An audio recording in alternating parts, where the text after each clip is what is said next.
Hello student, जय श्री सीताराम। इस video में मैं आपको इंग्लिश ग्रामर का एक महत्वपूर्ण टॉपिक होता है जिसका नाम होता है डिटर्मिनर्स, जिसको हिंदी में निर्धारक बोलते हैं। ये आपकी जो इंग्लिश होता है उसमें बहुत ही महत्वपूर्ण भूमिका रखता है। तो आज अपन डिटर्मिनर्स के बारे में समझेंगे, जो कि कक्षा 6 से लेके 12th तक और जो कंपटीशन के एग्ज़ाम होते हैं जिसमें इंग्लिश आती है उसमें इससे डिटर्मिनर्स से 1 या 2 नंबर के क्वेश्चन ज़रूर आते हैं। तो इसको आप अच्छे से देख लीजिए और लिख लीजिए और याद कर लीजिए, ठीक है ना। तो देखिए डिटर्मिनर्स होता क्या है। Determiners are the words which are used before a noun to determine its number or quantity। निर्धारक वे शब्द होते हैं जो संज्ञा के पहले प्रयुक्त होकर उसकी संख्या या मात्रा को निर्धारित करते हैं। ये किससे पहले प्रयुक्त होते हैं?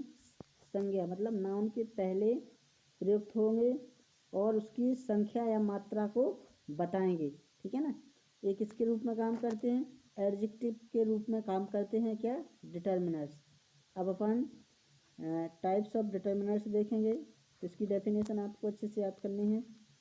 टाइप्स ऑफ डिटर्मिनर्स में अपन 6 प्रकार के डिटर्मिनर्स पढ़ेंगे, जिसमें आपका पहला रहेगा आर्टिकल डिटर्मिनर्स, दूसरा है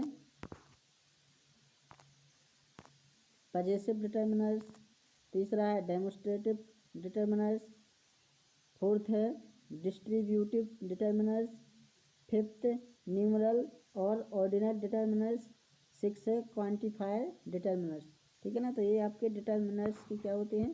टाइप होते हैं। इनको आपको अच्छे से याद करना पड़ता है, ठीक है ना। आर्टिकल आपका क्या होता है? एक प्रकार का डिटर्मिनर्स होते हैं। तो अपन डिटर्मिनर्स में ही क्या किसको पढ़ लेते हैं? आर्टिकल को पढ़ लेते हैं।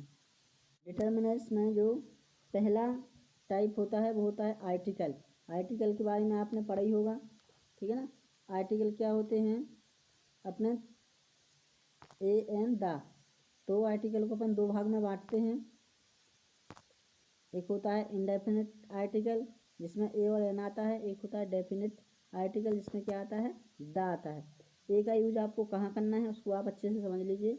ए का उपयोग कॉन्सोनेंट हिंदी उच्चारण, मतलब कॉन्सोनेंट कौन सा होना चाहिए? हिंदी के का से लेके ज्ञा तक जो होते हैं उनको क्या बोलते हैं? अपन व्यंजन बोलते हैं, कॉन्सोनेंट बोलते हैं।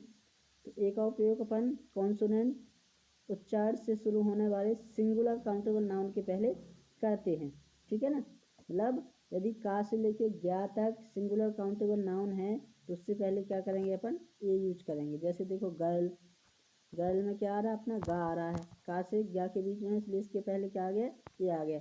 मैप में माँ आ गया, यूनिवर्सिटी में या आ गया, इसलिए इसके पहले क्या किया है? ए का यूज किया है, ठीक है। एन का यूज किया कहाँ करते हैं? एन का उपयोग करते हैं बावल हिंदी उच्चारण से शुरू होने वाले सिंगुलर काउंटेबल नाउन के पहले अपन एन का उपयोग करते हैं। अब यहाँ पर अपन को हिंदी से मतलब रखना है, आ से लेके आहा तक, ठीक है ना। जब अपन कोई भी शब्द पढ़ते हैं तो यदि आ से लेके आहा तक उच्चारण आ रहा है तो उससे पहले अपन क्या करेंगे? एन का यूज करेंगे। जैसे एलिफेंट, ठीक है ना, तो इसमें क्या आ रहा है? ए आ रहा पहले, इसलिए इसके पहले क्या यूज किया है? एन यूज किया है। ऑक्स में ओ आ रहा, एमएलए में ए आ रहा, ठीक है। एसपी में भी क्या आ रहा है? ए आ रहा है, इसलिए इनके पहले किसका यूज किया है? अपन ने एन का यूज किया है। इसके बाद डेफिनेट आर्टिकल क्या होता है? दा होता है। तो अपन को ये 2-3 इसमें 5 में आपके इसके रूल्स बता रहा हूँ, उनको आप अच्छे से याद कर लीजिए। नदी, पर्वत, पहाड़, घाटी, मैदान, जलप्रपात, महासागर, ग्रह, नक्षत्र, दिशाओं, खाड़ियों, तालाबों, इमारत, समाचार पत्रों, दलों का संगठन, जहाज, रेलगाड़ियाँ आदि के नाम के पहले क्या लगाते हैं? द आर्टिकल लगाते हैं। इसको आप अच्छे से याद कर लीजिए। इसके बाद रिपीटेशन नाउन्स, जब अपन क्या करते हैं? एक पैराग्राफ पढ़ते हैं तो जो नाउन पहले जैसे आया काऊ, फिर से यदि काऊ आ गया उस पैराग्राफ में तो उससे पहले क्या आएगा? अपना द आएगा। तो रिपीटेशन नाउन के पहले भी द लगाते हैं। सुपरलेटिव डिग्री के पहले अपन क्या लगाते हैं? द लगाते हैं। लेकिन उसमें ग्रुप शोइंग वर्ड होना चाहिए, जैसे कि ऑफ इन अमंग, ठीक है। नेशनलिटी शो करने के लिए भी द का प्रयोग करते हैं। गवर्नमेंट्स की जो ब्रांचेस होती हैं उनके पहले भी द का यूज करते हैं, जैसे कि द गंगा, ठीक है ना, the Chinese, Ram is the best boy in the class. पूरे ग्रुप शोइंग वर्ड है इसमें इन, इसलिए बेस्ट क्या है, गुड का सुपरलेटिव डिग्री में है, तो उससे उसके पहले क्या आ गया, द आ गया, ठीक है ना। तो इसमें आपके आर्टिकल भी कंप्लीट हो गया और साथ में जो डिटर्मिनर्स का पहला टाइप था वो भी कंप्लीट हो जाता है, ठीक है ना। दूसरा टाइप देखिए, दूसरा प्रकार होता है डिटर्मिनर्स का पजेसिव डिटर्मिनर्स, ठीक है ना। इसमें क्या क्या आते हैं, इसमें आते हैं my, our, your, his, her, its, their, one's. ये निर्धारक जो होते हैं, ये डिटर्मिनर्स जो होते हैं वो अधिकार बताने के लिए प्रयुक्त होते हैं। इनका उपयोग एक वचन, बहुवचन या अनकाउंटेबल सबके साथ करते हैं अपन, ठीक है ना। जैसे my mother is a teacher, तो माई आ गया, यहाँ पर क्या है, पजेसिव डिटर्मिनर्स है। आवर स्कूल, इसमें आवर क्या है, पजेसिव डिटर्मिनर है। योर इसमें क्या है, पजेसिव है, ठीक है ना। थर्ड नंबर का जो होता है वो होता है क्या, डेमोस्ट्रेटिव डिटर्मिनर्स। इसमें क्या क्या आते हैं उनको भी आपको अच्छे से याद रखना है। इसमें आता है this, that, this, those.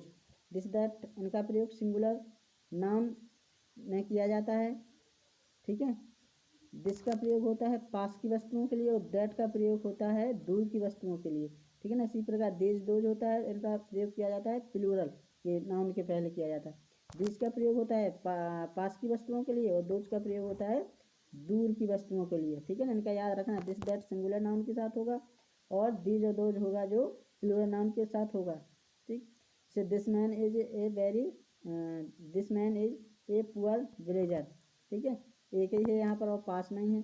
That horse run very fast, अब ऐसे अपन उंगली करके दूर बता रहे कि वह घोड़ा क्या है, बहुत ही तेज दौड़ता है। These books are yours, these यहाँ बुक्स है, मतलब ये क्या है, प्लूरल नाउन है बुक्स, तो इससे इसके पहले क्या आ गया, दीज आया है, ठीक है ना।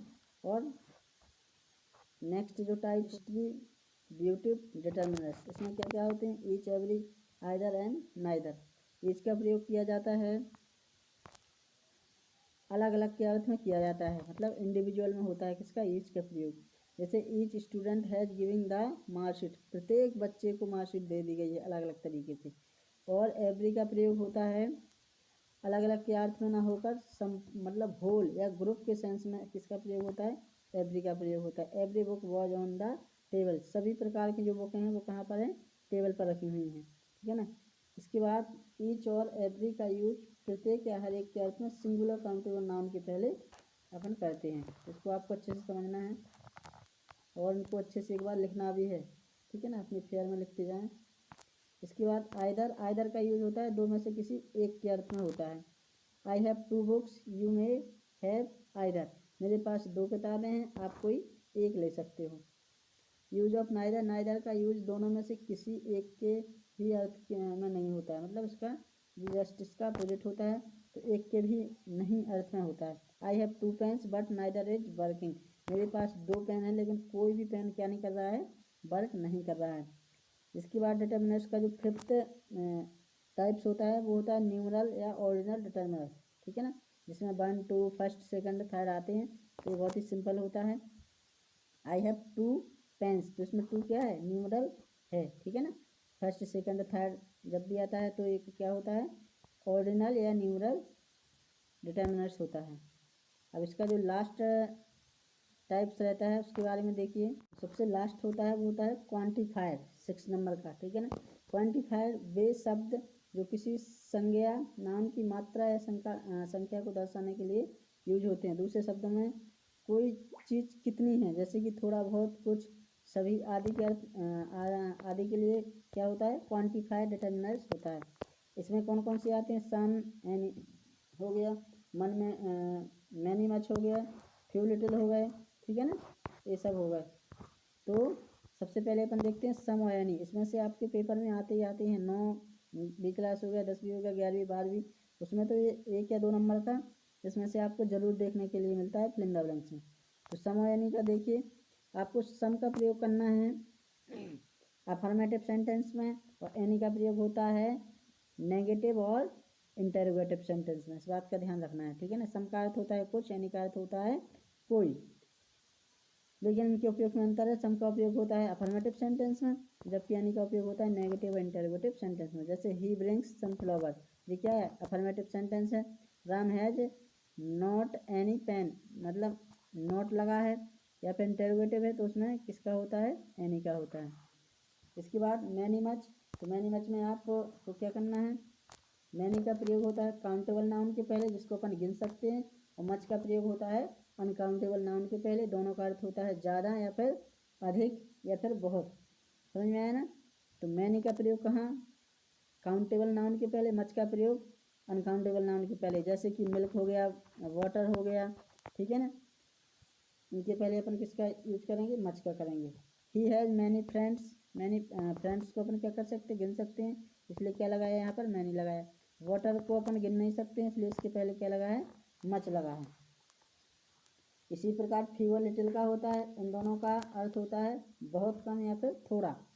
फ्यू का होता है काउंटेबल नाउन के पहले, किसके अर्थ में, बहुत कम या थोड़े के अर्थ में। और लिटिल का होता है अनकाउंटेबल नाउन के साथ, ठीक है ना, बहुत कम या थोड़े के अर्थ में। जैसे फ्यू लीडर्स, लीडर्स को अपन गिन सकते हैं। Are honest, there is a little milk, milk को नहीं गिन सकते, इसलिए इसके पहले क्या आया है, लिटिल आया है, ठीक है ना। तो ये अपना जो डिटर्मिनर्स का जो टॉपिक था वो पूर्ण तरीके से समाप्त हो जाता है, ठीक है ना। यदि आपने इतना अच्छे से कर लिया है तो आपके पेपर में जो डिटर्मिनर्स से जो भी क्वेश्चन बनते हैं वो पूरे के पूरे सही हो जाएंगे। आप बस इनको 1 से 2 बार अच्छे से पढ़ के जाइए, ठीक है ना।